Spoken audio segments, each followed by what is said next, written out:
What up, everybody? Big D coming to you from the frozen tundra out here. Man, we've gone from being cold, or at least decent, to ice cold. Welcome, everybody. But before we get started, again, please like, comment, and subscribe on the video. Help share this out there. Let's get it out to the world. Also, use the link tree that is pinned in the comment section of the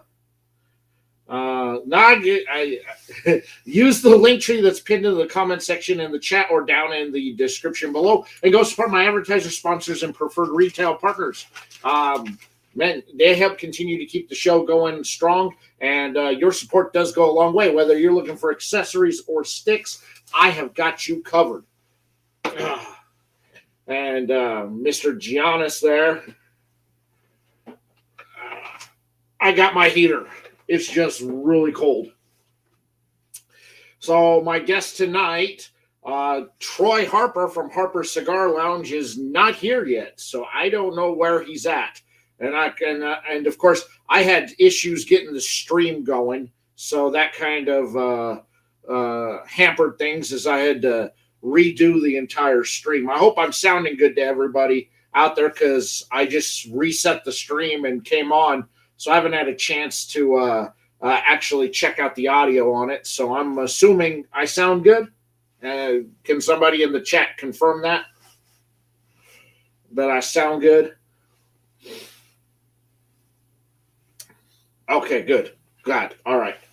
So my guest is not here. I have sent him numerous messages over the last 30 minutes. And he's not shown up, so I don't know where he's at. But I will hang out and smoke a cigar. And if he does show up, then we have the show. Otherwise, this is the last show of the year, everybody. Be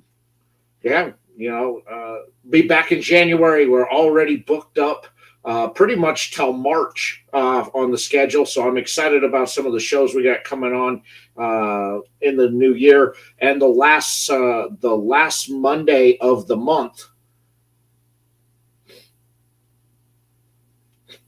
Oh, Anthony, don't do that to me. Don't do that to me. The last Monday of December, of course, I will have my my fifth annual top 10 list. Every year that top 10 list gets bigger and bigger and bigger, and I'm really excited. I'm working on it as we speak. This year, I say it every year, it gets harder. This year is definitely the hardest to try and figure out. So I'll hang out with you guys and smoke a cigar. If our guest does not show up, then okay, so be it. We'll have a pretty early show tonight, which I'm okay with because it's cold. So how's everybody doing out there? Tonight I'm going to be doing the Cabineta from Hoya out there. As you guys know, it used to be called Hoya de Nicaragua. They're no longer called Hoya de Nicaragua. They've just gone strictly to Hoya now. So there we go. Miss Jana, what's going on? Good to see you. If y'all are tuning in tonight for Troy Harper from Harper Cigar Lounge, he is not here. And I don't know where he's at. And he's not responded to messages. So tonight may be a quick show, but I'll hang out and I will smoke a cigar with you guys and go. But so it's a dual wrapper on there. So this has actually have the specs on that, I believe, right here. It sounded pretty interesting when I was reading about it on the Hoya. Let's see.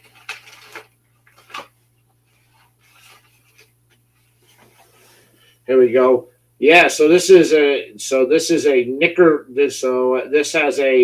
Nicaraguan Maduro wrapper and an Ecuadorian Connecticut wrapper. So dual wrap.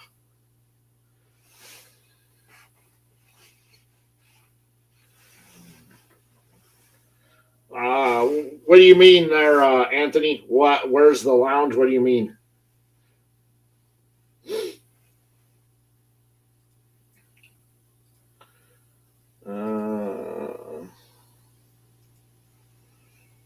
let's see here. Yeah, it definitely sounds pretty tasty out there. I'm just trying to get a couple of things here squared away because I had to redo the stream. So I'm kind of working as we go here. So please be patient with me for a second while I kind of get all of this all taken care of. All right.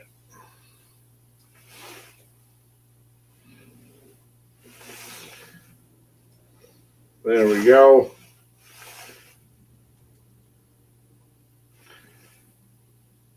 Okay. All right, that looks good. My guest. Yeah, so he doesn't own a lounge. That's just the name of his podcast, which is Harper Cigar Lounge. So that's the name of his show. So Troy's show is basically sit back, enjoy a cigar that kind of vibes with the music, and it's a lot of talk about classic rock and metal fused in with some cigar talk. And so picking out a cigar that kind of meshes with the mode of the smoke. So that's kind of the gist behind the show.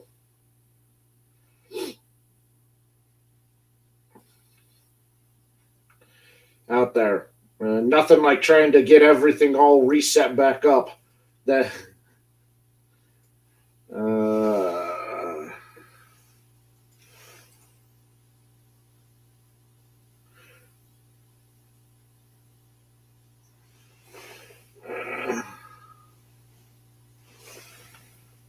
right.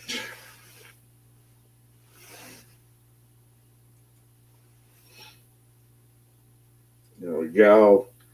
Okay.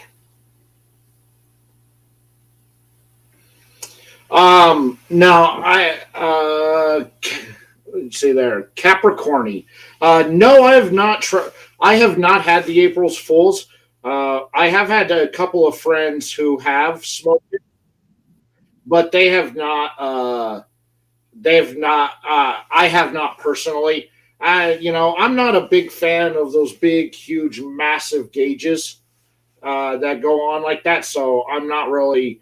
Not something that I'm totally into, or any of the Deadwood. Now I have had the Deadwood cigars. I'm not a fan of the sweet tipped type cigars, but I do think that the Fat Bottom Betty, if I had to smoke one, would be the one I would choose. All right.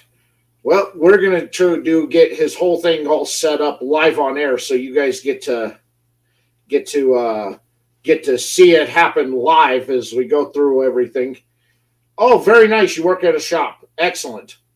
Out there. Yeah, I don't do a whole lot of big brand or name brand cigars. My content and what I prefer, I tend to stick to more of the small batch boutique brands out there. I smoke a lot of brands that you may have not have heard of out there. I'm always trying to find like that next diamond in the rough. So my guest, who finally has graced us with his presence out there, he has his podcast called Harper Cigar Lounge. What he does on this show, kicks back, vibe to the music of classic rock and metal, talk about classic rock and metal, and smoke a cigar that kind of goes with the theme of what they are, with what he's talking about.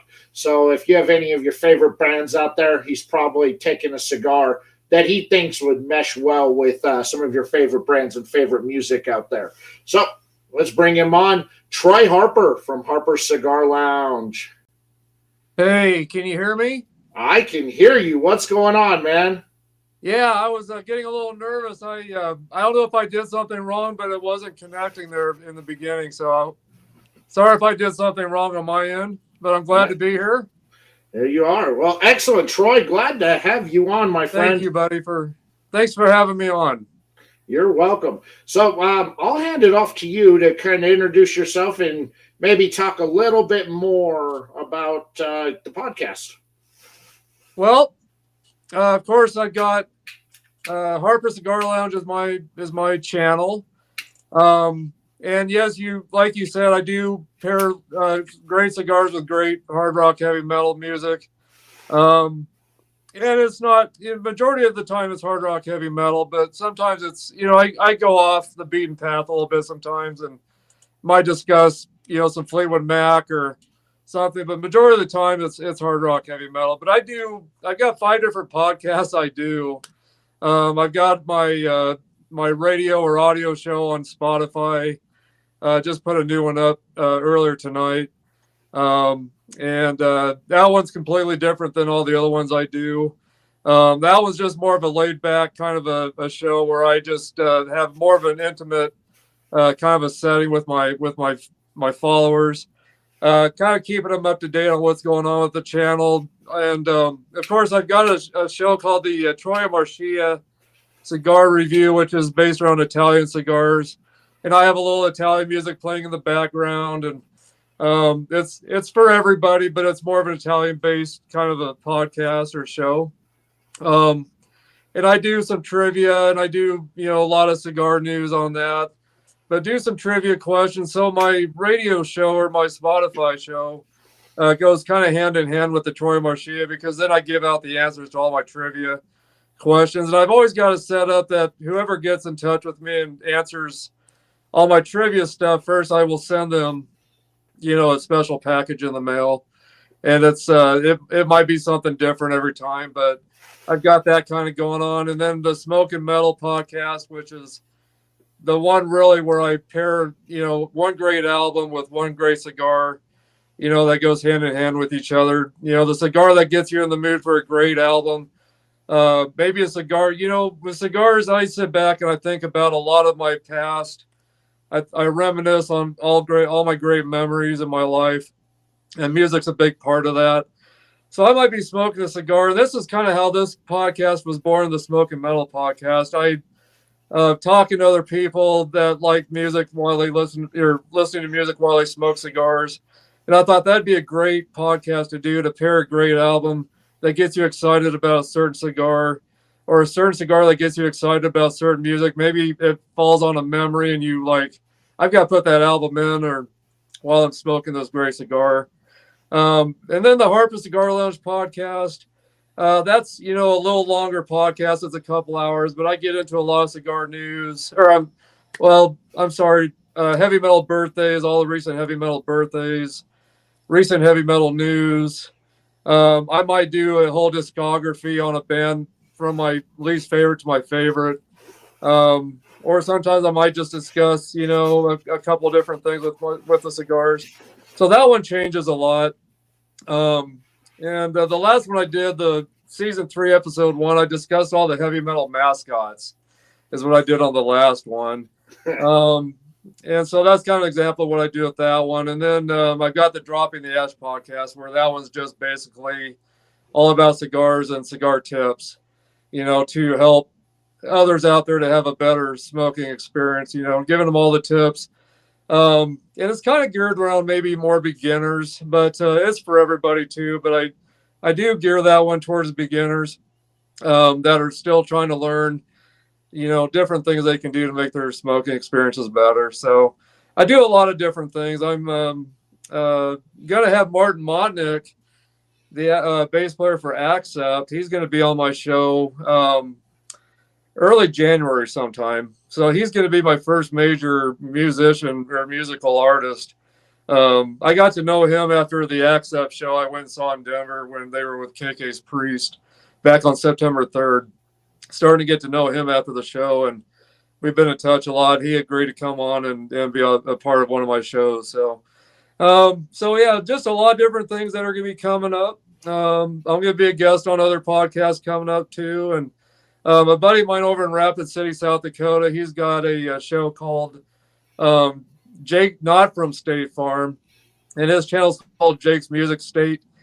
He discusses a lot of heavy metal music. He does Megadeth Mondays and does a lot of reviews on other shows. So we just did 2 podcasts yesterday. That'll be up tomorrow sometime, those 2 different podcasts. So trying to mix it up, trying to do different things this year than what I've done the previous 2 years. But just trying to do a lot of different things to make it really fun. But there's nothing like the cigar community and the heavy metal community. Um, both communities are kind of, if you're looking at the heavy metal community, they're kind of outcasts. And the cigar community, in a lot of ways, to people, we're kind of outcasts. Because we're doing something that other people don't understand.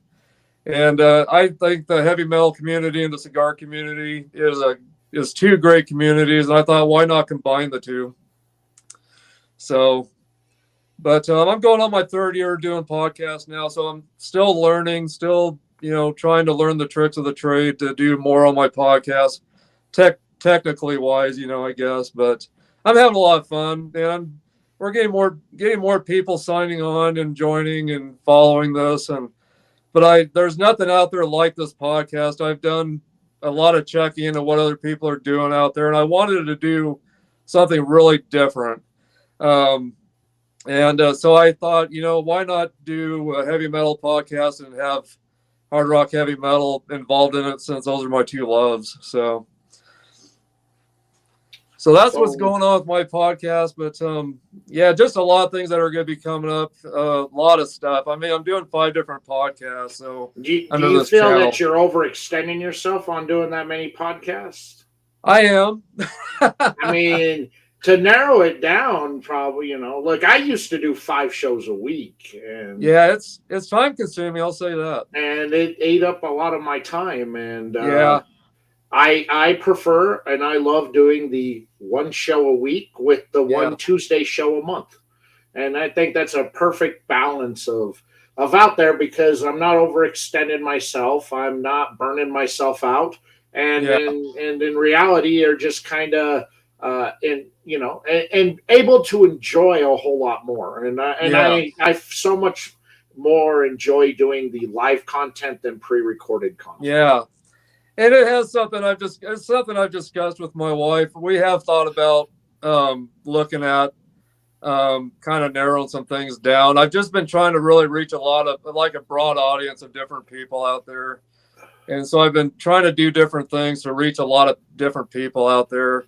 But we have talked about maybe narrowing it down a little bit. I am keeping busy, I'll be honest. And it's I feel like I'm getting in pretty deep. I'm enjoying all of it, but it is time consuming. And so there is a possibility we may narrow it down a little bit, but we'll see. We'll see what happens. But a lot of people have been throwing out a lot of music into the chat. Yeah. We've got Chris here who says Children of Bottom for his drive home tonight. And let's see here. Oh, he's pairing that with an Ohana toasted marshmallow. Oh. See? And he also enjoys pull-up music like Behemoth. Huh. Oh, yeah, I know who they are. Not a band I'm really into a lot, but I know who they are. I do know who they are. Let's see. And need to pair a Sinestro Last Cowboy with Volbeat's Outlaw Gentlemen and Shady Ladies. Now you're the music guru here on this. There, and of course you just got a new subscriber there from Anthony. Nice, thank you. And if you want to check out his channel, down in the description, I got links to everything Harper Cigar Lounge. So awesome. makes it quite easy for you guys to just go click and go give him a sub. Thank you. If you like music and if you like music and cigars, he's got you covered out there. I do. I'm trying to cover all my bases, definitely, when it comes to cigars and music, definitely. There's a lot of guys out there that are probably got me beat with what they know, but I definitely try to keep up on all my homework and, keep up on what's going on out there in the music world. And see what all is happening with it, so I can, just let people know what's going on. I'll announce tours that are going on, that maybe people might be interested in seeing if it's a tour that's going to be in their city. I try to keep people up on everything with, tours and any kind of music news that's going on. There's a lot of stuff going on out there. When with Kiss, Gene Simmons, after they ended their end of the road tour last year, Gene Simmons said that music's over. The music world is done. It's over. But I tell you what, he was definitely wrong on that. There's so much going on, so many bands popping up, and so many great things going on in the music community. I think it's getting stronger and stronger. It's had to go. Bands and musicians are having to go about it a different way than what they used to. A lot of them are having to manage themselves and promote themselves. Really, there's not the tools out there like there used to be. There used to be MTV and all that, and a lot of radio stations. And there's still a lot of radio stations out there that play a lot of hard rock, heavy metal. But a lot of bands are having to manage themselves and pretty much be their own managers and promote themselves and hire people themselves to do their videos to put up on YouTube or whatever. But it's a big world out there when it comes to music. There's still a lot going on. Unfortunately, the States, it's not as big in the States as it used to be. It's more Europe, in Germany and Sweden and the UK. That's where a lot of the music world, a lot of the music is really happening more than the States. I mean, bands will come to the States and play arenas still and play, small venues. But when they go to the UK or Germany, they're playing these big festivals I don't know if you've seen some big festivals on YouTube, but the sea of people, you can't even see the people in the back. It's such a big venue, big outside venues. But I'm hoping that more things will happen in the States and the States will start embracing hard rock, heavy metal more again. It goes in waves where hard rock and heavy metal was big, really big and took off in the late 60s and early 70s and had to die off. And then kind of came back in the mid 80s again, from the mid 80s to the early 90s. You had that resurgent, and then you kind of had that resurgent come back through again, about 10 years ago, the early 2010s. You kind of had that resurgent, and now it's now falling back off, and it'll come back around again. But your classical icon hard rock heavy metal bands still, they're still out there. They still tour. People still want to see them. I mean, they're never going to go away, but the problem is they're all getting up there, and there's really not a lot of bands out there to replace them on that icon. Not saying, and I'm putting that like on an iconic level. That when Black Sabbath is kind of done, there's not really a band that's going to jump in and take that spot. Yeah, that's from around that era, and a lot of those bands, especially those hard rock bands from the 90s out there in the late 80s and early 90s, they either folded out or they've switched genres to something else. Yeah. Well, and there's a lot of the 80s bands that are still going, but there's only a handful of bands just a couple that I can think of that have all original members still. A lot of the bands that are going from the 80s that are still touring, they got mainly new members, and they got members that leave and come back in and take over, but they're still sounding great. They're still putting out that old music, and they're still sounding terrific. But it's just amazing how small of an audience these bands get in the States compared to, when they go out of the States, compared to how big the audiences are there. Over in these other countries, heavy metal, hard rock is their main source of music. That's what they still embrace more than anything. Here in the States, it's so, I don't even know what the music really is considered anymore in the States too much. I don't know. I listen to talk radio. I'm boring. I like some talk radio every so often, you know. Edward brings up, because I was talking about they fall, bands have fallen off, and he for Metallica, and that's been the big thing about Metallica for the last 40 years is that they got mainstream, and a lot of people felt they were sellouts, and then they kind of had their die off there in the mid 90s, and then came back again in the early 2000s, right, and then died off again. And have been focused now really the last 10, 15 years on just being a mainstream band, not that iconic Metallica. Because, I mean, when you hear those riffs from old Metallica, like it jars like memories in your head loose. Yeah. Like you're pumped up. Yeah. But when they got mainstream and they got out there, they all changed, it changed. And the music changed from them. Yeah, Metallica has kind of gone back to their old sound and on their recent albums, but they still got that twist of more modern, sound with it. But yeah, I know, there's a handful of bands that are still really trying to stay away from the whole mainstream, sound. There's a band that I just went and saw King Diamond over in Denver. Oh my God, what a show that was! And they had Overkill opening up, and Overkill still sounded. Overkill is one of those bands that never went with the direction everybody else went. They stayed true to their roots, and they've still got that very hard, thrashy sound like they've always had since the early '80s. I was impressed with that. That's one band, for example, that never did fall into what everybody else decided what direction they were gonna go. They've stayed true to their roots all the way through. Every album I've bought from them, it's got that old '80s thrashy style of music still.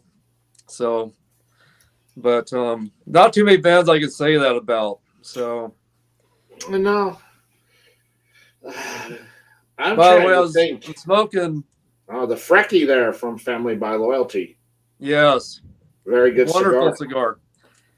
I know you told me to smoke my cigars and not save them for special occasions all the time, but I had to save these because I knew there was going to be a great time where this was going to come into play for a great moment, and tonight's the night. So,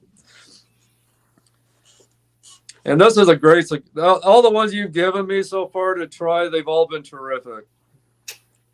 They do. Are you still repping for these guys for Loyalty? I still do so. I do some work for them every now and then and around.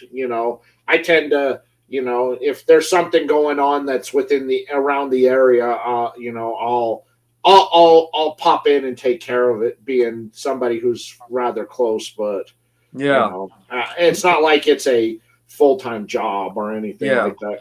But if you wanted to order them and you had a shop, I'd come see you and talk to you. Yeah. Yeah, and as you know, Daniel, I've been selling cigars at my grocery store, mainstream market here in Kimball, and that's been growing. I'm getting more and more people buying cigars from me. The only problem with the company I work for, they won't allow me to get a state tobacco license. I can only get one from the city.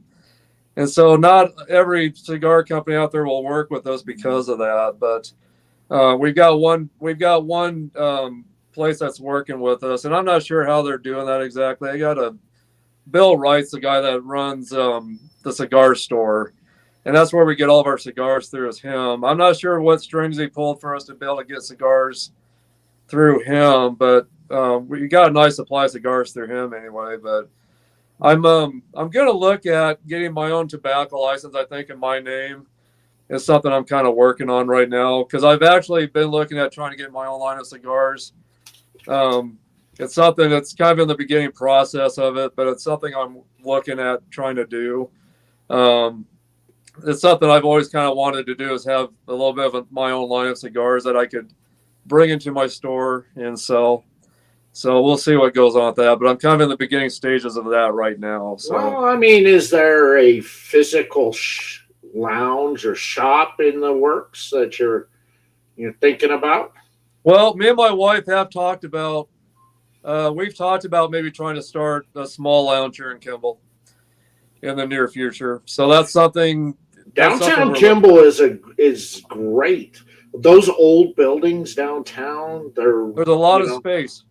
a lot of space. I mean, I think it would be something that's really cool, to to go. I mean, it's not going to be cheap, No.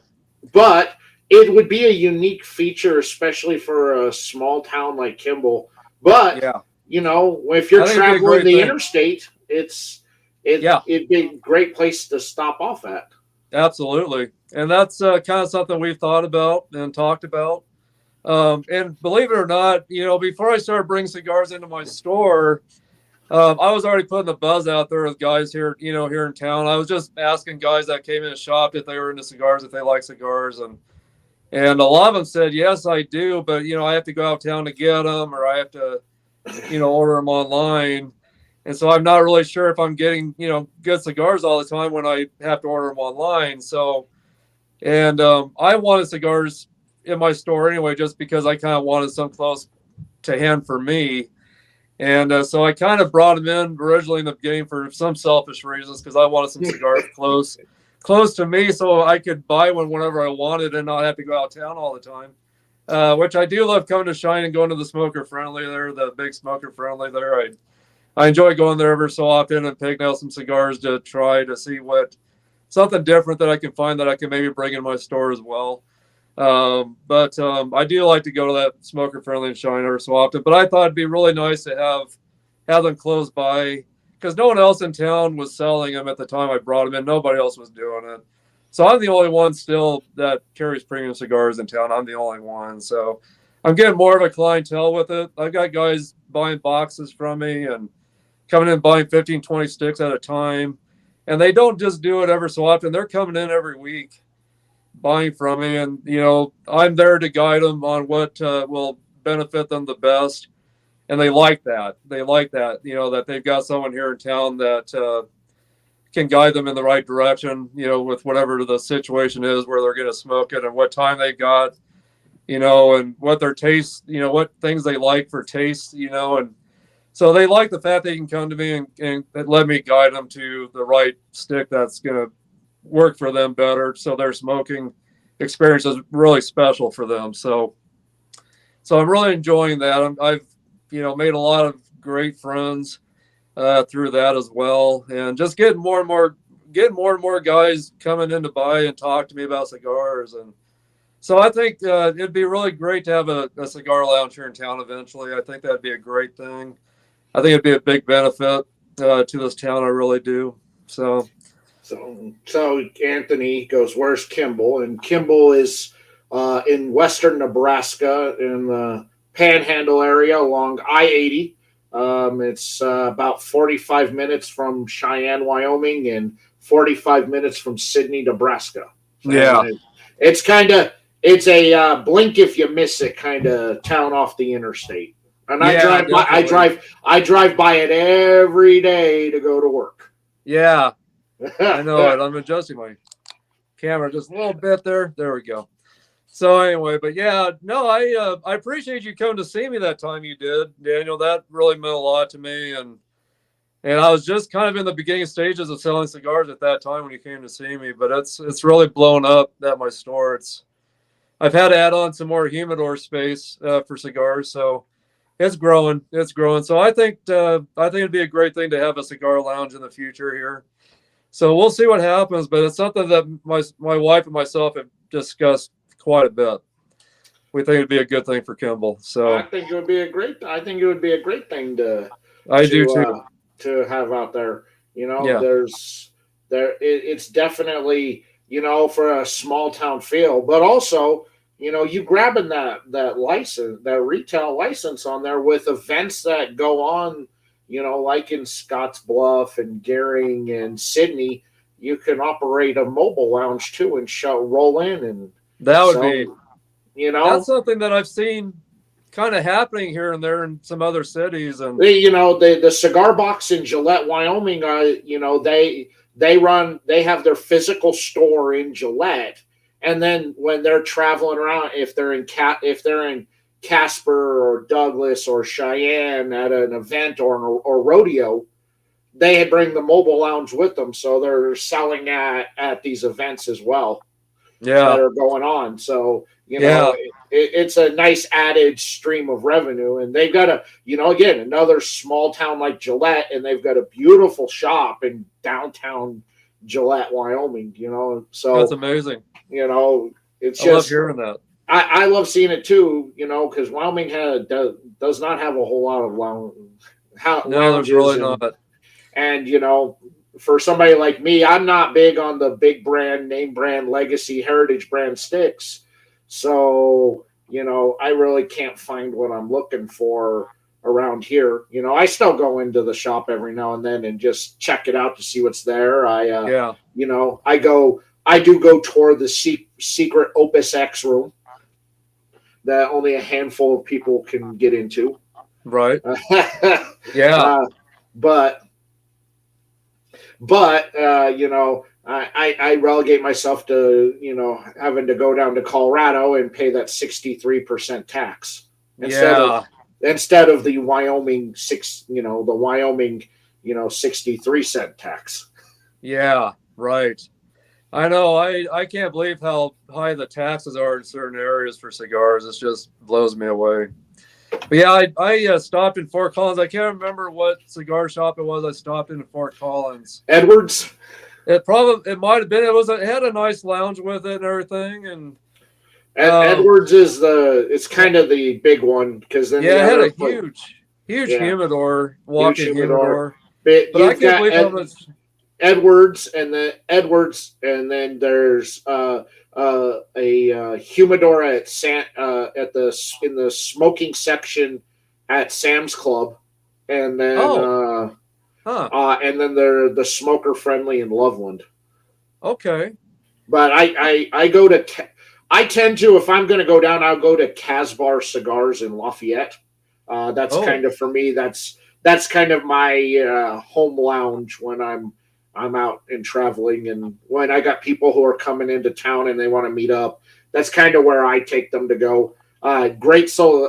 Beautiful lounge, great selection of sticks and it's a lot of smaller brand and exclusive cigars, and not so much the big branded stuff. It's a lot more of the stuff that I'm into and that I look for when I'm smoking cigars. Yeah, well, I'll tell you what, I've been getting more into the boutique cigars. I've been getting more into that more than the national brand or name brand stuff. I've been really getting into boutiques more. And you were the one that kind of put that spark in me on boutiques. Because up until you came to my office and hung out with me for a few and we talked, and you handed me these cigars, I had never had a boutique cigar before.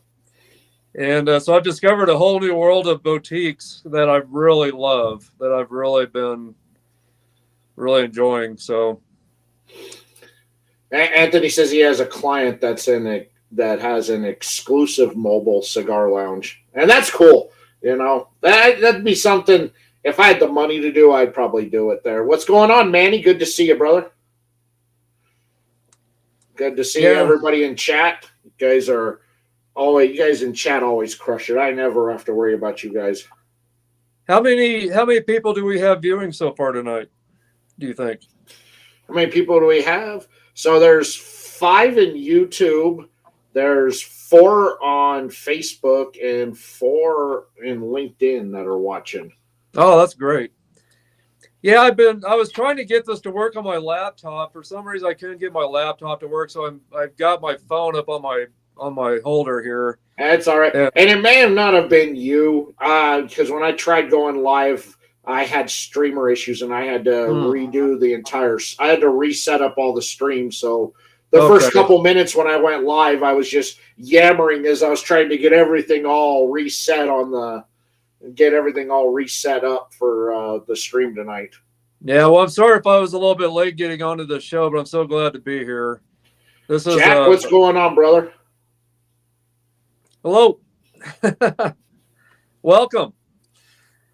I appreciate all you guys that are joining in and viewing this tonight and hanging out with us. Really appreciate you guys for that. But I'm having a ball here, man. This is a dream come true again to be on your show finally.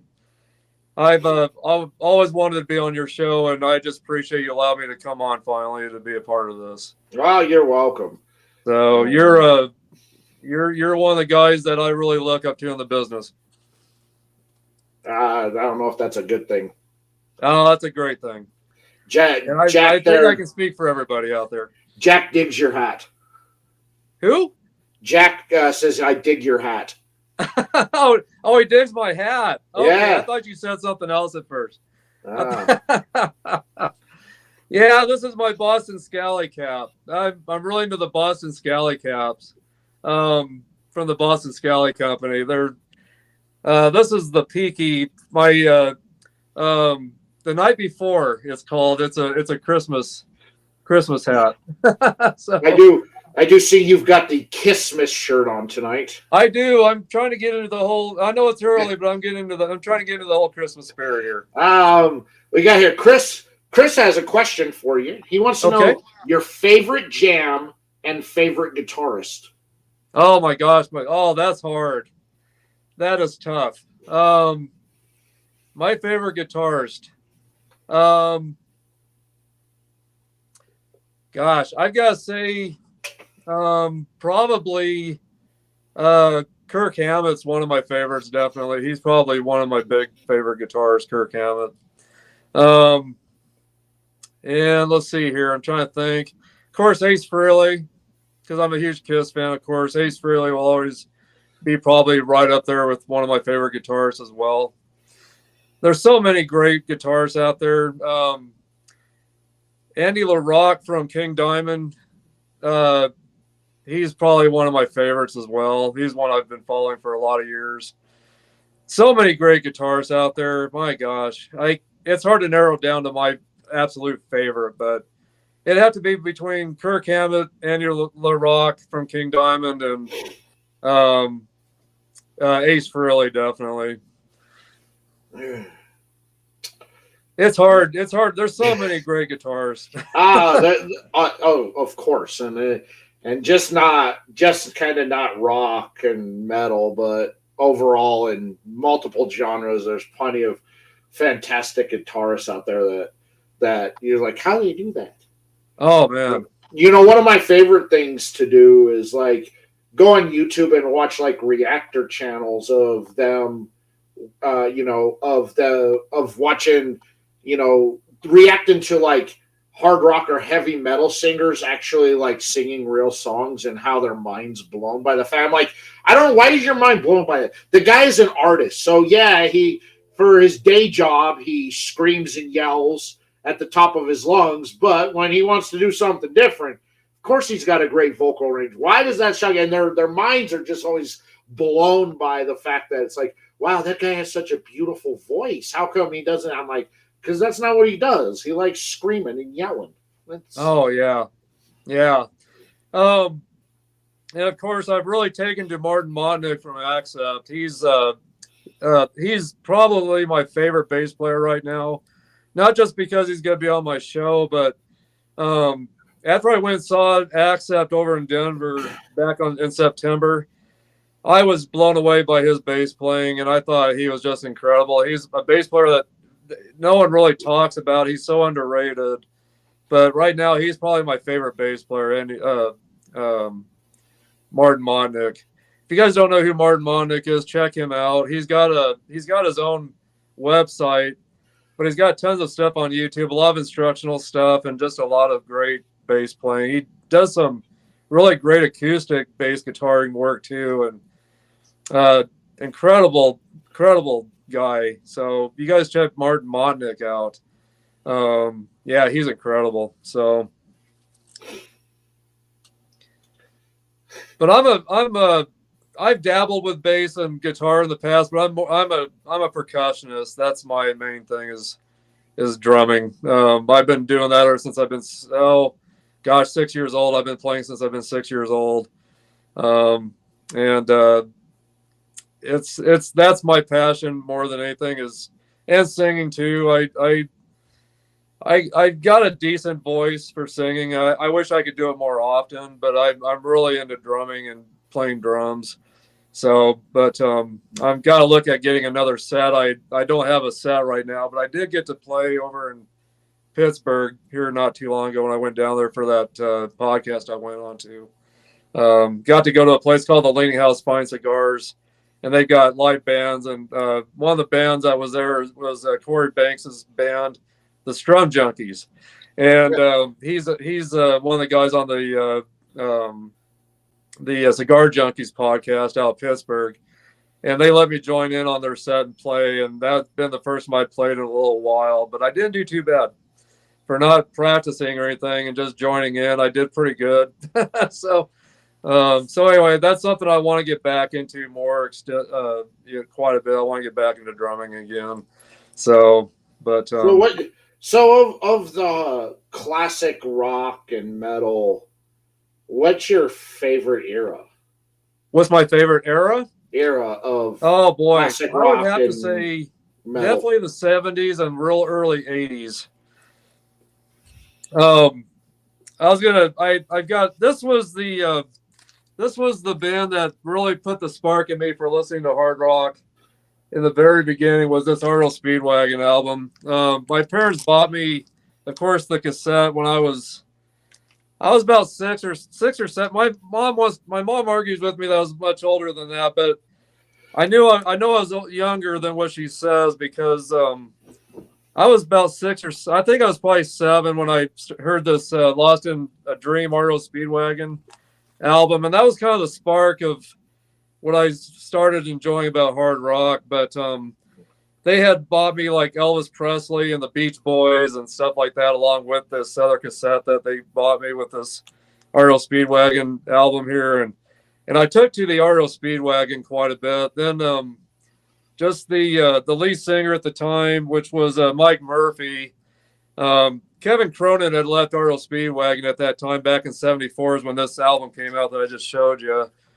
He had left, and this Mike Murphy came in, and he had this real raspy, bluesy, rough kind of voice, and he could hit these real high notes and hit these real low notes, and his voice was just a really wide range with his voice, and the guitaring from Gary Richrath, which he's not alive anymore. Rest in peace, Gary. That's another guitarist I meant to bring up, that he's probably one of my all-time favorite guitarists as well, but he's not alive anymore. But his memory and what he left behind is great. But so I really took to the guitars and the drumming and those raspy, vocals from Mike at the time. That was my spark of getting into hard rock. And then a kid I started hanging out with, his name was Ross. We went up into his bedroom, and he had all these posters everywhere of Kiss.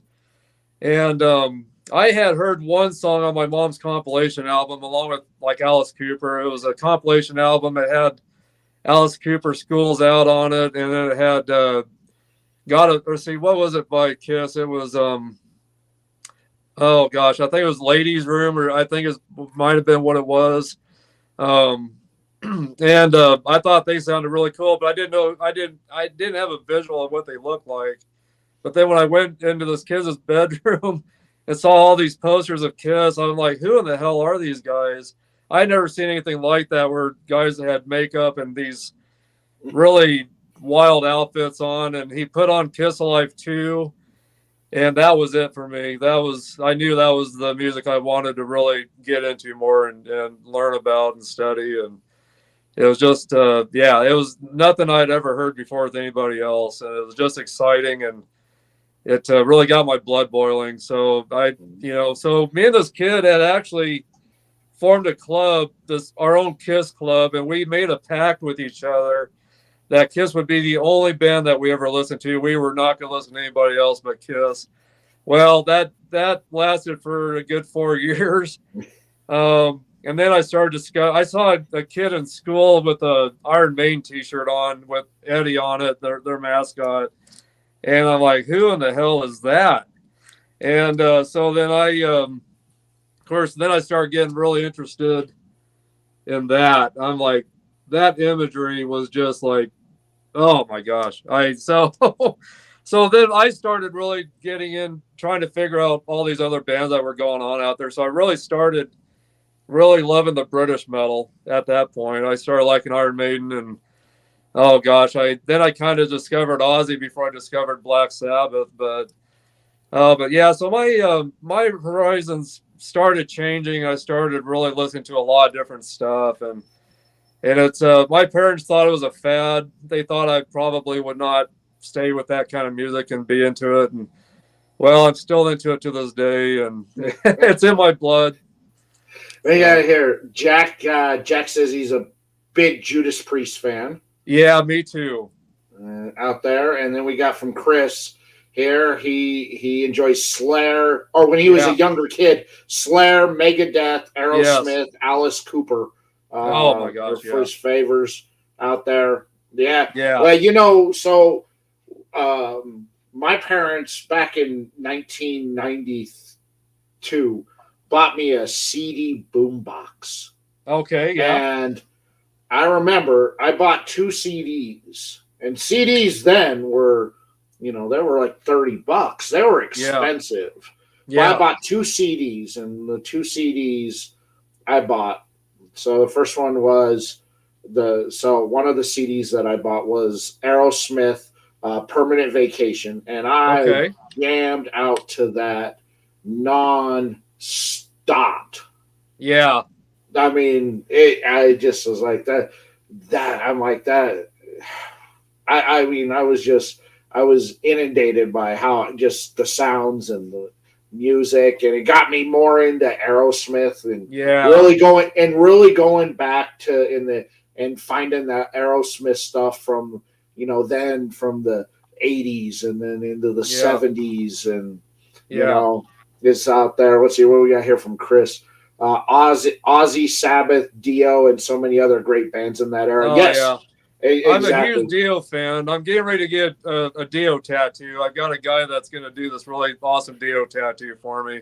So on December 5th, I'm going to be getting a Dio tattoo. That's a guy that I really look up to. He was actually the one that got me into Black Sabbath. I discovered Black Sabbath after discussing Ozzy, but I first started hearing Black Sabbath when Dio started singing with them. I had known about War Pigs and this the self-titled Black Sabbath song, and all those great Black Sabbath songs. I had known of those songs, but I hadn't gotten into Black Sabbath until Dio started singing for him, and that voice just blew me away. He's a god to me, Dio. That's always one of those things that's always brought up when people talk about like Sabbath was, well, who's the best lead singer, Ozzy or Dio? And it's like one of those 50-50 splits between fans out there that it's like, and even if you say Dio, but I say it's Ozzy, it's not like, I can't argue with you because it's just as good. It's not like the David Lee Roth,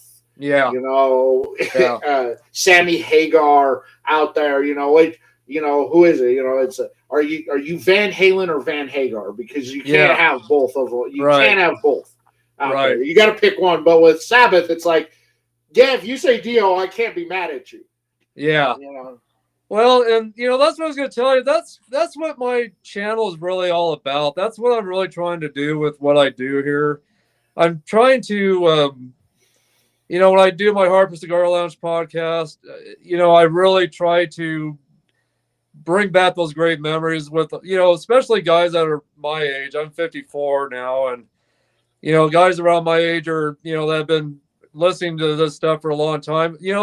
People get busy in their life and they kind of forget about some of these bands that they grew up with. They get busy and they kind of forget about some of these bands. And I'm trying to bring back all the great memories and all the great stuff that we all grew up with.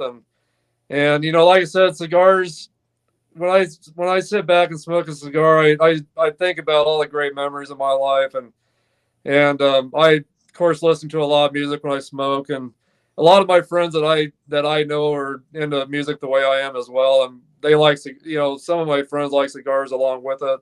But I'm just really trying to keep the spirit alive of that old school heavy metal, hard rock that we all grew up with. And, I do discuss Slipknot and, some of those bands that kind of came later.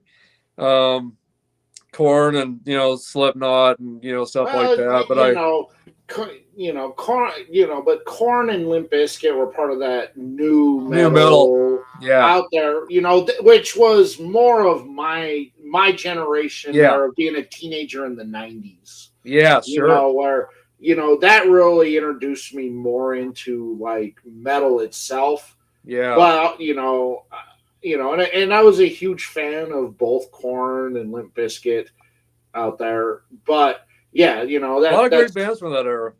Of course, and but then you also had some of those, like POD and Puddle of Mud.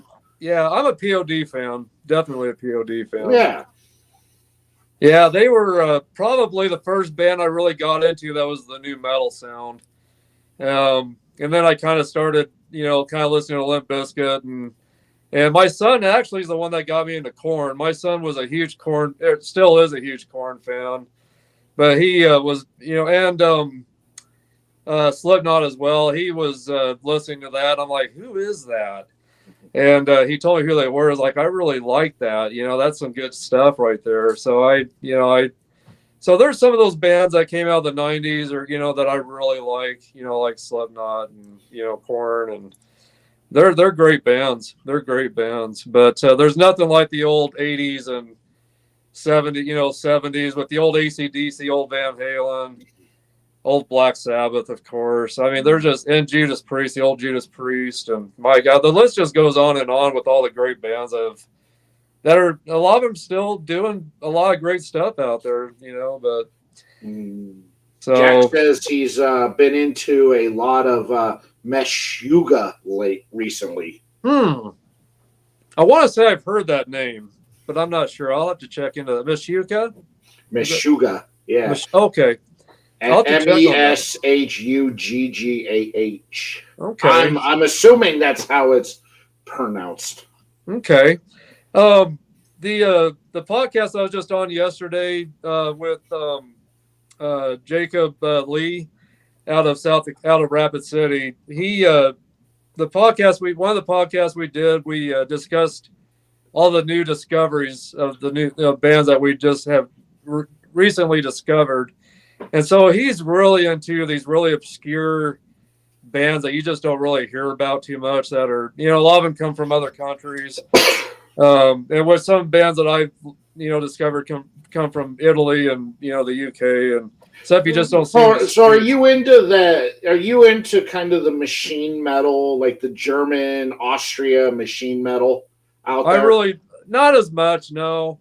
Or, because, in those late 90s, early 2000s, that machine metal was huge. Yeah. Out there, yeah. Because it really had that spin-off from what you had from like those German, Austrian machine metal, into more of what we had, more of that modern like Power Man 5000 and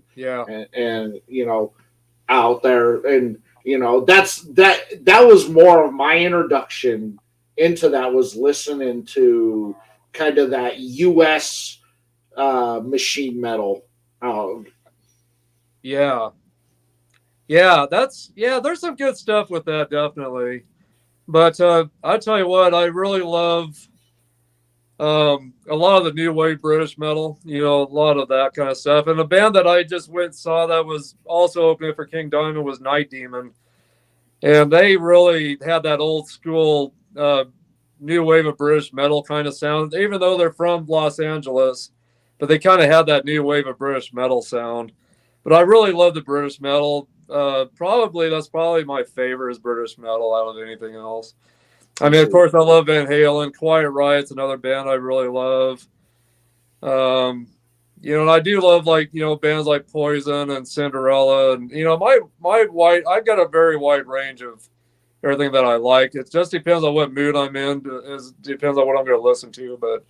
But tell you what, having a great cigar and sitting back and listening to some of the music that I love, it just really it just really makes those cigar moments more special for me. And that's really, again, that's kind of what I'm trying to bring to the table with this podcast, trying to bring back all that old stuff that people kind of forgot about, and helping that'll bring back people great memories for people and stuff that they can look back and say that was a great time in my life, um, so.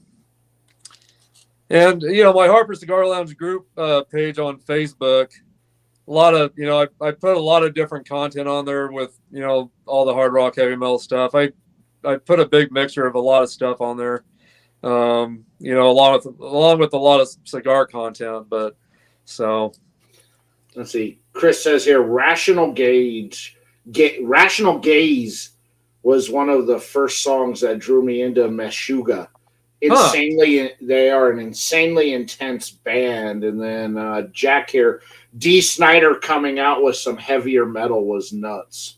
Oh my God, D. Snyder had some great stuff when he went solo and started doing his own stuff. Yeah, some pretty intense stuff. Way different than what Twisted Sister was doing. Of course, because he wasn't going to take it anymore. Yeah, that's right. Where's Meshuggah from? Where's that band from, if you don't mind telling us? Really curious where they're from. There you go. We'll have to check them out. So what we do here, we bring people together. The power of music. Absolutely. Yeah, and I mean the music community and the cigar community, I've met so many great people in both communities. And having that all together, entwined together, is just it's a really great experience for me anyway. And I'm finding other people that agree that it's having a great cigar and having some great music along with it just makes that moment better. But both of these communities are just great communities. I've met so many great people in both communities. Meshuggah is a Swedish metal band. Okay. I'm going to check those guys out. I'm going to check them out. There you go. Okay. Yeah. Thanks for sharing that. I appreciate that.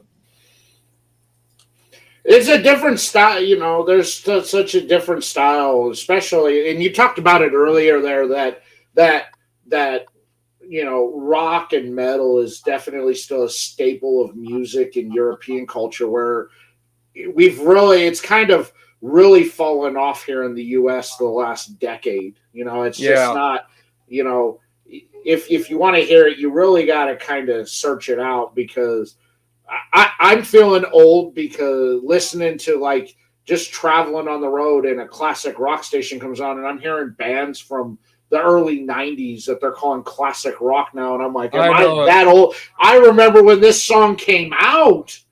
Yeah. Am I really 90s is now classic rock? Right.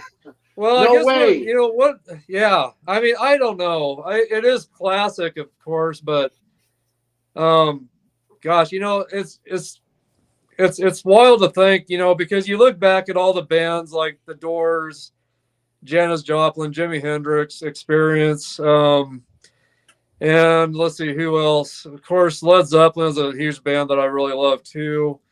But those old bands, a lot of the older bands from like the 60s, 50s, they only lasted maybe 4 or 5 years, and then that was it. And what's amazing to me is a lot of the heavy metal bands, even though they've got a lot of different members involved, but these bands are still going. I mean, from the 70s, they're still going out there traveling around and got a huge following still. And I don't think hard rock heavy metal is ever going to die away. I don't think so.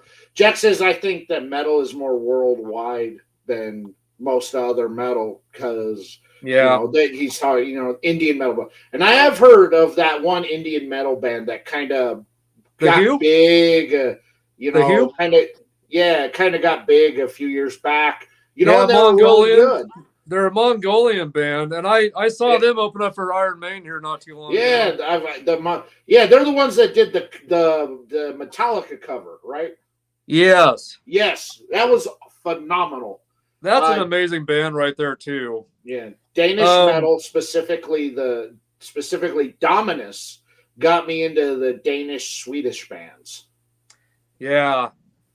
Oh yeah, I tell you what, it's just endless the bands that are out there. But there's so much of it that you can't get your hands on it. You can't unless I don't know, you can stream a lot of stuff, but you just can't get your Yeah, hands on a having lot the of physical stuff. physical, but we're from a time when, having a physical record or CD or cassette tape meant a whole lot more than just having it on your phone. Yeah, Yeah. downloading it and listening on phone's great, but there's just something about Yeah. putting a record on or putting a CD in or the cassette and Yeah. having um Well, it's just like this is the original Kiss Alive. And I got the original Kiss Alive 2 here too. But that all those old physical copies you had, like the Kiss Alive 2 came with tattoos and a book and a letter. At the time, they even had a letter to the fans. You can't get anything like that when you stream, and I mean, you just can't get that it was a more experience. of a personal touch. It is, yeah. Yeah, These let's see. kids don't know what they're missing out on. I mean, that's all these kids know these days is streaming. But I mean, there are a handful of younger kids out there that are getting into hard rock, heavy metal, and they're wanting those physical copies and they're collecting that stuff. It's just there's nothing like it, having the physical stuff in your hands and looking at all the pictures and all the stuff just the liner notes and you getting to read the lyrics. It's just, yeah, there's nothing like it. Of course. See, Manny here, does the cigar culture embrace weed as far as people who like blunts? That's a yes and no question for you there, Manny. Yeah. Yes, in a way they do, but no, in a way, just because there are two entirely different products out there and trying to distinguish between the two, especially when it comes to like federal regulations out there and the FDA. The FDA doesn't consider them different things at all. They consider them the same. And it's been one of the big fights out there. It has been between that and especially a couple of the brands that have tried to mix cannabis and premium cigars together. It's been one of those things. It's like, what are you doing, man? And of course, coming up in the new year, I got Dave Blanco from Blanco Cigars on, and he is a wealth of knowledge when it comes to a lot of the regulatory aspects out there that have happened, throughout the years, and he's been part of that fight with the PCA and Cigar Rights of America out there to really protect it out there. Now I'll say this: I've seen more of the cigar culture embrace like the premium cannabis side of weed out there, where they don't pretend that there's something that they're not, but they are offering you a higher quality, higher grade blunt that your regular stoner isn't going to drop $80 on a blunt. Yeah. But the people out there who do occasionally enjoy partaking in the devil's lettuce out there,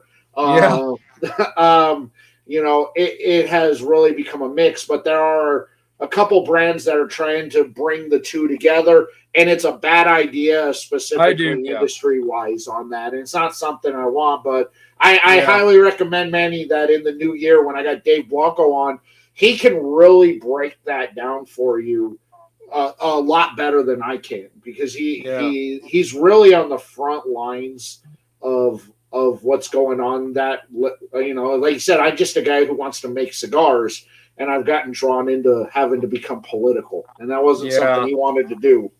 Right. But in cigar lounges, no, they are. It's not something that is wanted or needed, and it's not something that for us in there we want to have a part of. But and Chris said it perfectly there. When smoke what you want at home, but when you're in a lounge, no. And it's exactly really how it is,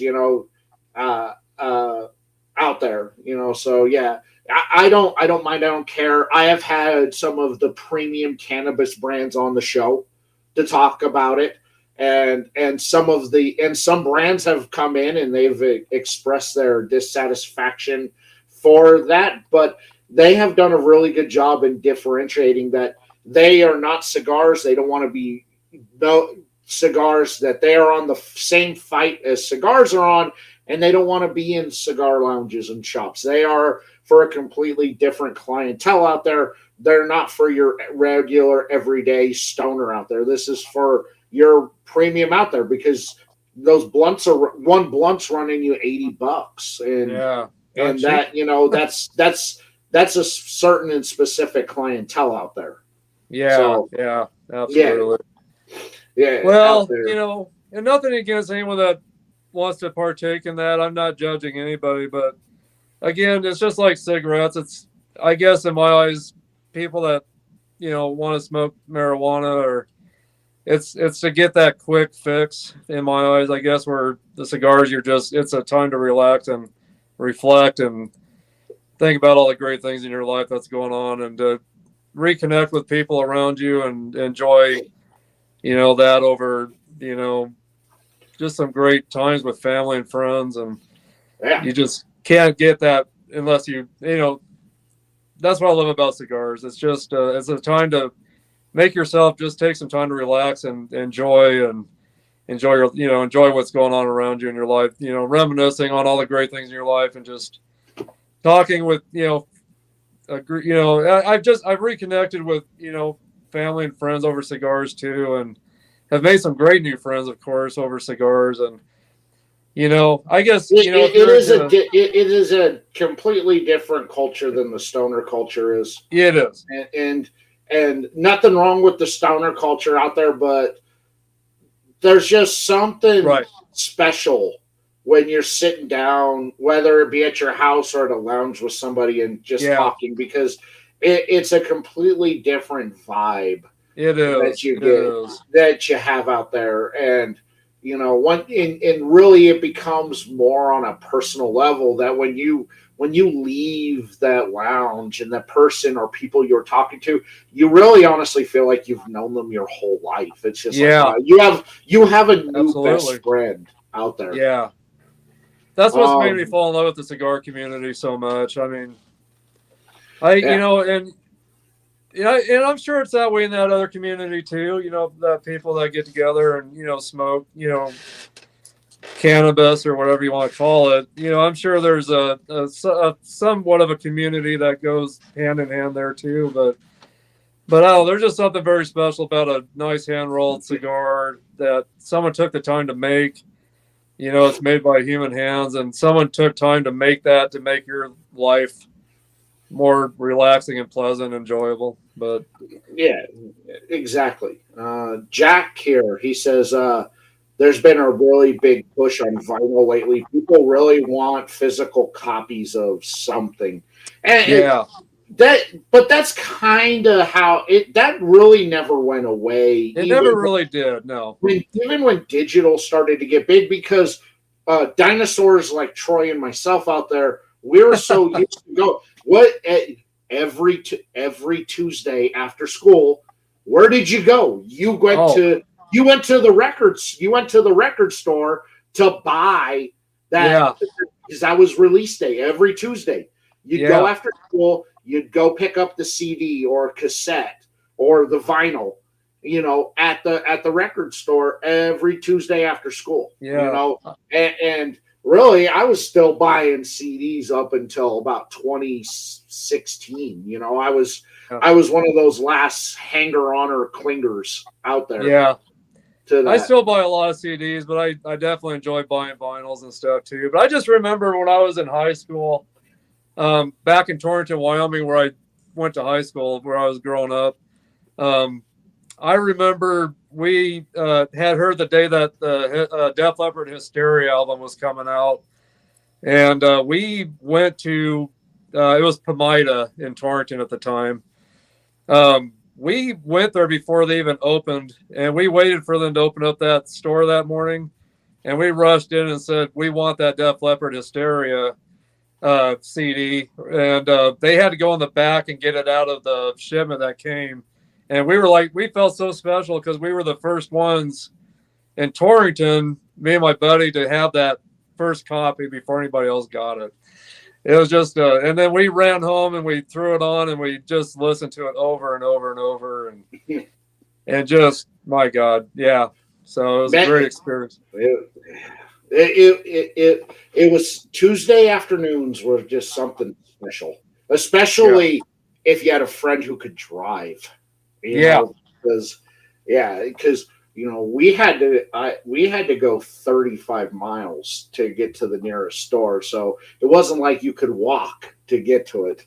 If you had a friend who could drive, it's like, dude, we got to go to the mall. We got to go to the restaurant. Yeah. Well, and God, growing up, I would have walked clear across town or whatever to get something if I really wanted a whole 10 minutes in Torrington. Yes. Yeah.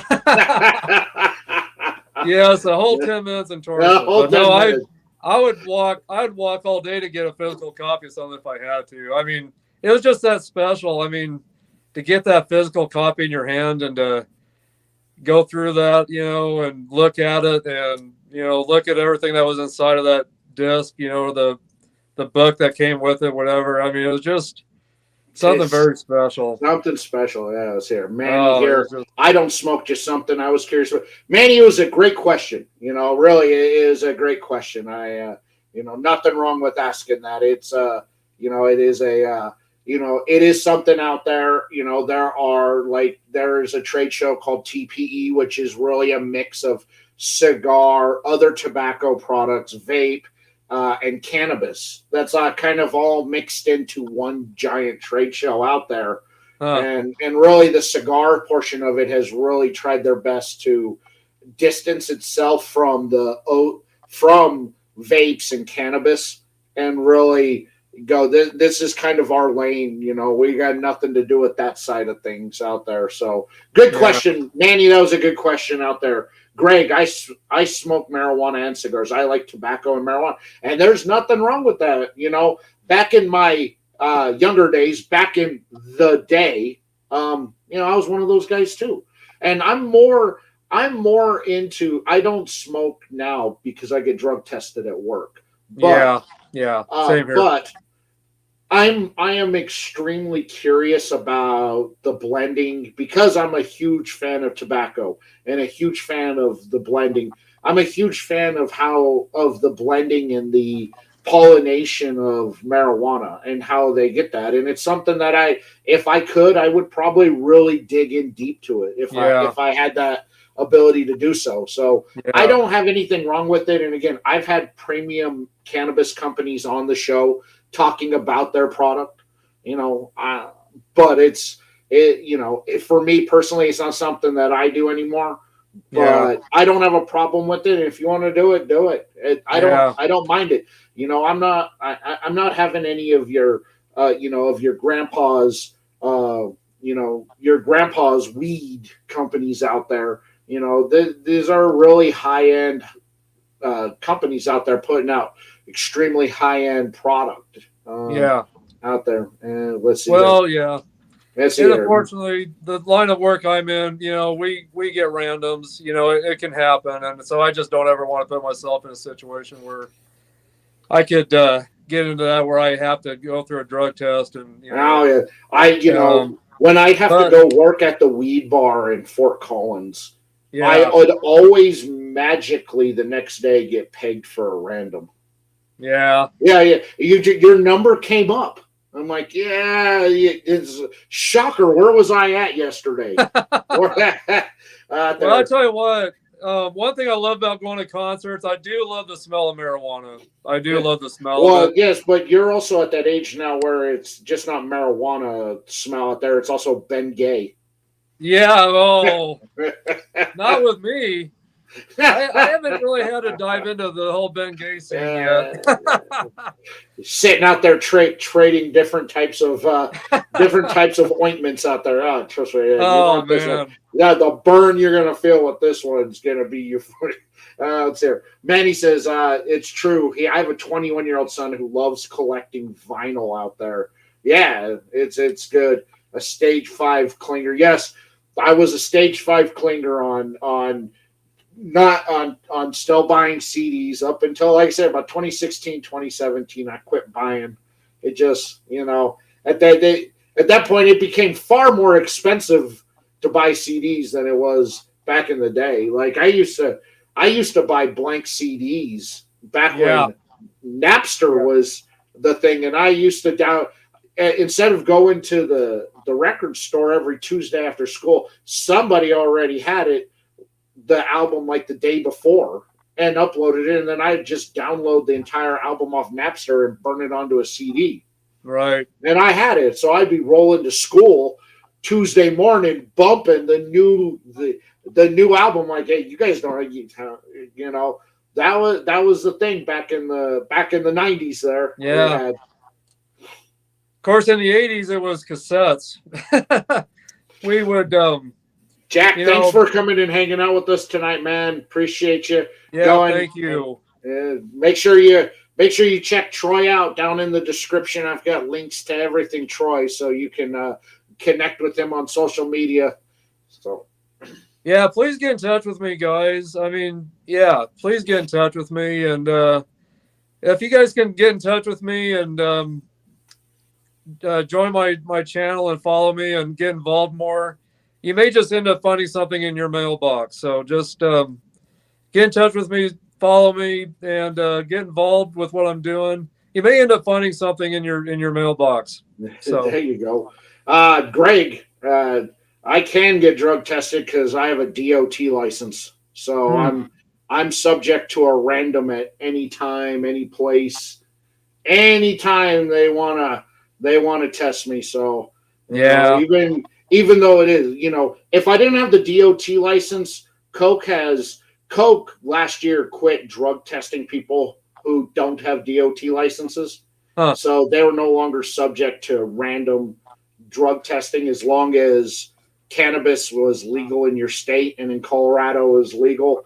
But because I have that DOT license, I still have to follow DOT guidelines, which say I can't do that stuff. Yeah, same here. Yeah.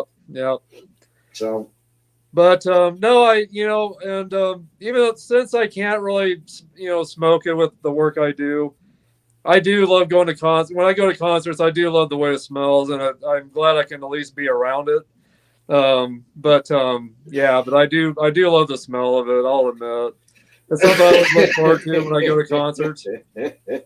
Smelling that in the air.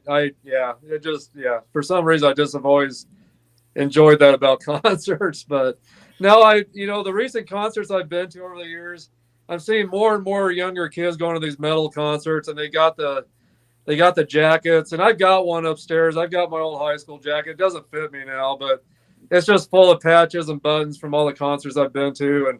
But going to concerts and seeing these younger guys like that, dressed up with all these, their leather denim jackets with all these patches. I always have to ask them, like, how did you get into hard rock, heavy metal at your age? Because that's just not something you see very much. Because they got a cool dad. Yeah, and that was it exactly. They have a dad who grew up in the '90s. Yeah, or the '80s, But I was talking to a couple of these younger. It was at a Judas Priest concert. There was these two younger guys, and they had to have been about 17 or 18 years old. And I'm like, how the heck did you guys get into this kind of music? Because most kids your age are not into this kind of music, And they said, well, we were listening to a lot of, whatever it's called now, but they said we just got bored with it. And we remember our dad always talking about all these great bands he went to go see, and just the energy from all this music and all. And they said we started thumbing through his vinyls, and we saw these images, like what I showed with the Iron Maiden and, images. And, of course, here's another great image, one of those classic images that I saw growing up on the album cover.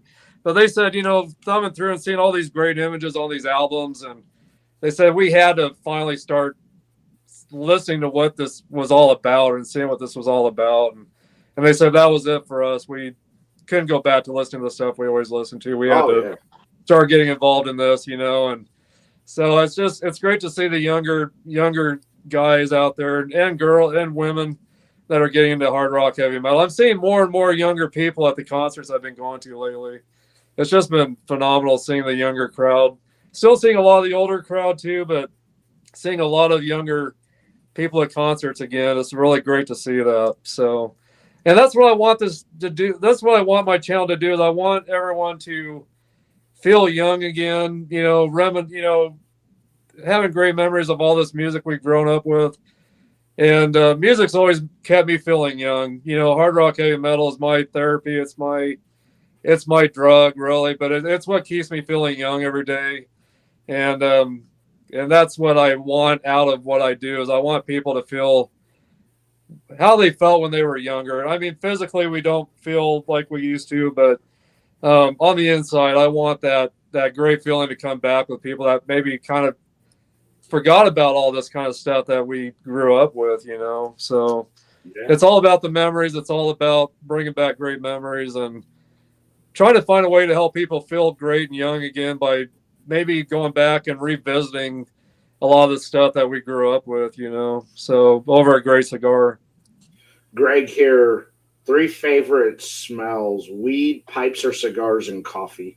And I gotta agree with you, Greg. I think Absolutely. they're 3 smells that are great. I hate the way coffee tastes, but I love the way it smells. Oh yeah. You don't like coffee? No, I can't do it. I can't do it. It smells phenomenal, tastes like shit. And I tell you what, if you guys are into any kind of beers, this is what I'm drinking tonight. Trooper Iron Maiden beer. Have you ever had this beer, or do you drink beer, Daniel? I really don't drink. Yeah, I thought you said you didn't. I don't really drink much anymore. I don't drink much. Occasionally I'll partake in an adult libation. When I go to the trade shows, I always allow myself one night to kind of go a little wild on the alcohol, but then I immensely regret it. Yeah, and I'm just like, I'm too old to drink like this thing. I can't. Yeah, I can't do it. PCA was one of those where when I left my friend's room and she goes, "Are you okay?" And I go, "Yeah." And I'm walking down the hallway back to the elevator, holding onto the invisible wall. I'm like, I can't do this anymore. Yeah, I can't. I'm not a drinker really. I'm more of a sipper. I I like to sip on a little bit of some rum or a little bit of some whiskey or sip on a beer when I'm having a cigar. But I love black coffee, like dark roast coffees, and water is something I drink a lot with my cigars too. I drink a lot of water. Greg wants to know where you got the beer from. I ordered it through my reps here in Kimball. So I carry this beer at my store, and so I get it through. It's Johnson Brothers is the name of the company that I work with that brings me some of my alcohol to my store, and I'm able to get it through them. But it's hard to get it. It's imported from England. So when I put my order in, I don't see it until about 6 months or 7 months later. So when I put an order in, I put a pretty decent order in because I don't see it. I won't be able to get it for a long time again. So I get it through Johnson Brothers. That's the company that I have that brings some of my alcohols and beers to me, and they're able to get it if it's in their warehouse. I don't see it often. I don't see it very, very often anywhere where I go. But yeah, that's where I've been getting is through them, and it comes to my store here in Kimball. Greg, I would say if you had a specialty liquor store around you that kind of has some of the weird off the wall stuff that they carry, that'd probably be your best bet for finding it near you. At one of those specialty liquor stores out there. They probably really have it. I try to bring stuff into my store that you just don't see every day, and I've even got a whiskey in my store. I'm trying to remember what it's called, but it's actually got a s'mores taste to it, I guess. I'm trying to remember what it's called again, but it's supposed to taste like a s'more, and it's a whiskey. So, but yeah. Yeah, But if you can ever find that Trooper beer, it's a good beer with cigars. There's a lot of beers I've tried with cigars. It ruins the taste of my cigars. But this Trooper beer, it's a darker beer, and it really goes good with my darker cigars. My more full strength cigars. Is it a stout or ale? It's a stout.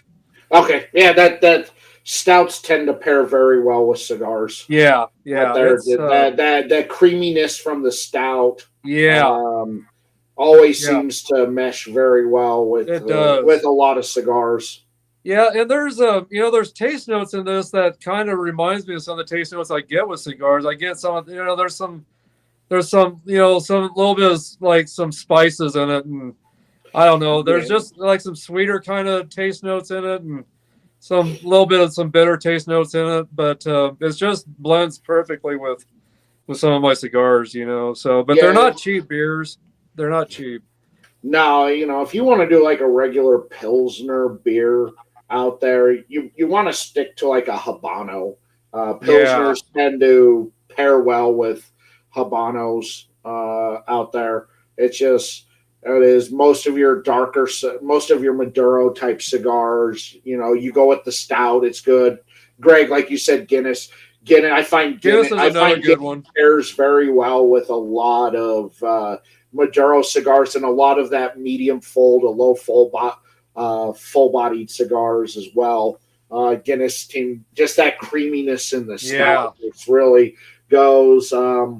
I've also found, we stick with stouts. It's called Snowplow out there. It's a milk stout, and that pairs very well with a lot of very heavy chocolatey and coffee cigars where those are kind of the dominant flavors in the cigar. That beer pairs very well with those cigars as well. Absolutely. But yeah, Guinness I'm a big fan of Guinness too. If I run out of the Trooper beer that I showed you, I go for the Guinness, to have with a cigar, so. But I'm not a big drinker though. I'm really not. I do indulge in cigars more than what I should at times, but that's probably my biggest guilty pleasure is my cigars, of course. But I'm not a big drinker though. I do have a good, down here in my lounge here, I've got a decent amount of, a variety of whiskeys and rums, but it's more for my guests when they come over. It's really not for me. I'm not a big drinker at all. I do like a little sip of something while I'm, smoking a cigar, but I'm not a big drinker at all. There you go. So, wow, this was a fun show tonight, man. Troy, I've been enjoying this. You coming on, man. Yeah, thank you so much. Glad you came on. Everybody who's watching, down in the description, I got links to everything Troy. So go give him a follow. Connect with him on social media. He'll love to talk music with you all day long. Absolutely. But you guys, and one thing I really appreciate my followers. I really, if it wasn't for my followers, I wouldn't be doing this. I wouldn't be here. And so I really, really am passionate about my followers, and I really consider a lot of my followers, family. And I've got some followers that really stay in touch with everything I do, and I appreciate those followers like that. And I always make sure that I give them the recognition for if it wasn't for them, I wouldn't be here. And that's one thing the bands that I really love are the ones that really love their fans as well. When it comes to bands or, us that are doing these podcasts, if it wasn't for our followers, and our fans, we wouldn't be able to do this. And so, so I'm very passionate. It's one of the things that I really am really passionate about is my followers. And the ones that really follow me and like what I do and give me feedback and participate and get involved. I really try to do some special things for those followers of mine. So you guys jump on and stay in touch with me and follow me. And like I said, you may find something very special come to you. You'll have to at least trust me with your address and everything, but you'll have to, I know that's there's a lot of stuff out there going on where it's makes people nervous to give out their addresses or whatever, but you guys can count on me. Whatever you talk to me about or trust me with, it's going to be respected. And but I like to do things back for my followers. I really do, to let them know how much I appreciate them. So. And excellent. So go follow Harper Cigar Lounge. I made it easy for you guys. There's direct links to everything down in the description, so you can connect and follow and jam out with Troy on there. Absolutely, man. This is the last show of the year, so we're done. We'll be back in January. All new shows. Got a lot of great shows planned for January and February already. The only the two things that I got coming up, one Tuesday, December 17th, Raw Cigar Reviews is back. Brandy and I have Kyle Gray from Kinzua Cigar Company out there. They are dropping no longer just a cigar group dropping a stick. They're now a legit cigar brand out there, and they've got some new cigars, and Brandy and I are going to take on one of their sticks. And the last Monday in December, my top 10 list drops, and I know that y'all look forward to that. Brands look forward to that, and I look forward to. Well, I always look forward to all the haters in the comments, but last year I only had one dummy in the comments, and so I was kind of sad about that. So hopefully this year I get some more dummies, because I love it when they chime in, but unfortunately not. So that will be dropping, and I think I'm going to do a couple of unboxing videos coming up, since there's really not going to be much content dropping through the month of December. So you guys keep tabs, but be back on Monday, January 6th. I've got my girl coming back on, Miss Kimberly Jackson from Sassy Soul Cigars. We'll be kicking off the brand new year, and I'm looking forward to having her on. Awesome. That's it for tonight, everybody. Thank you so much for tuning in. Daniel, thank you. Thank you for all you do, brother. I appreciate you. You're welcome, man. I appreciate you taking the time to come on. And everybody out there, have a great rest of your holiday and a new year. And everybody in the comments are telling me they're subscribing to your channel, man. So awesome. Thank you, guys. I appreciate you. Take care. Be safe out there. Don't do anything Troy and I wouldn't do, because we're sweet and innocent boys. And that's right. Have a happy Thanksgiving. Have a happy Thanksgiving, everybody. All right, everybody.